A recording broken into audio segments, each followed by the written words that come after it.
അപ്പോൾ ഒരു emergency department എന്ന് പറയുമ്പോൾ പലതരം പേഷ്യൻസ് വരാവുന്ന ഒരു ഡിപ്പാർട്ട്മെന്റാണ്. പ്രത്യേകിച്ചും സ്വാഭാവിക മരണങ്ങൾ ആയിട്ട് കേസസ് ഒരുപാടുണ്ടാവും.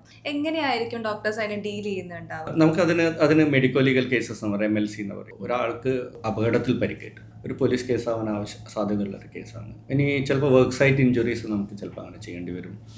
ഒരു കത്തിക്കുത്തുണ്ടായാൽ അങ്ങനെ ഉണ്ടാകുന്ന അപകടങ്ങൾ. മരണം മാത്രമല്ല, നമ്മൾ സസ്പെക്റ്റ് ചെയ്യാണ് ഈ കുട്ടിയുടെ പരിക്ക് അവർ കൊണ്ടുവന്ന ആൾക്കാർ പറയുന്ന രീതിയിലല്ല, ഹിസ്റ്ററിയും ഇതും നമ്മൾ ചേരുന്നില്ല, നമുക്ക് എന്തെങ്കിലും സംശയമുണ്ട്, അങ്ങനത്തെ കേസുകൾ നമ്മൾ ഇത് ഇടാറുണ്ട്. മാതൃമരണം അതേപോലെ അങ്ങനത്തെ കാരണം ഏത് ഗർഭിണിയായിരിക്കുന്ന സ്ത്രീ ഏത് ഘട്ടത്തിലായാലും മരിച്ചാൽ അത് നമ്മൾ ഒരു മെഡിക്കൽ ലീഗൽ കേസായിട്ട് എടുക്കണം. മരണ കാരണം നമുക്ക് സ്ഥിരീകരിക്കാൻ പറ്റാത്ത കേസുകളും അത് ചിലപ്പോൾ അതിനകത്ത് വേറെ കുഴപ്പങ്ങളൊന്നും ഉണ്ടാവില്ല. അവർ ചിലപ്പോൾ വീട്ടിൽ കിടന്നുറങ്ങുന്ന ആൾ ചിലപ്പോൾ ഹൃദയസ്തംഭനം മൂലം മരിച്ചതായിരിക്കും. നമുക്കതിനെ സംബന്ധിച്ച് എവിഡൻസ് ഒന്നുമില്ല എങ്ങനെയാണ് മരിച്ചത്. അപ്പം അങ്ങനെയുള്ള കാര്യങ്ങളും ചിലപ്പോൾ നമുക്ക് പോലീസ് ഇൻറ്റിമേഷൻ അയക്കേണ്ടി വരും. കാരണം നമുക്കത് അന്വേഷിച്ച് സ്വാഭാവിക മരണമാണോ അസ്വാഭാവികമാണോ എന്ന് അറിയാനുള്ള ഒരു വഴി നമുക്കില്ല. ഇനി ഞങ്ങളിത് ചെയ്തിട്ടില്ലെങ്കിലുള്ള കുഴപ്പം നമ്മൾ ഇന്ത്യൻ ജസ്റ്റിസ് സിസ്റ്റത്തിനെ സഹായിക്കാതെ നിൽക്കലാണ്.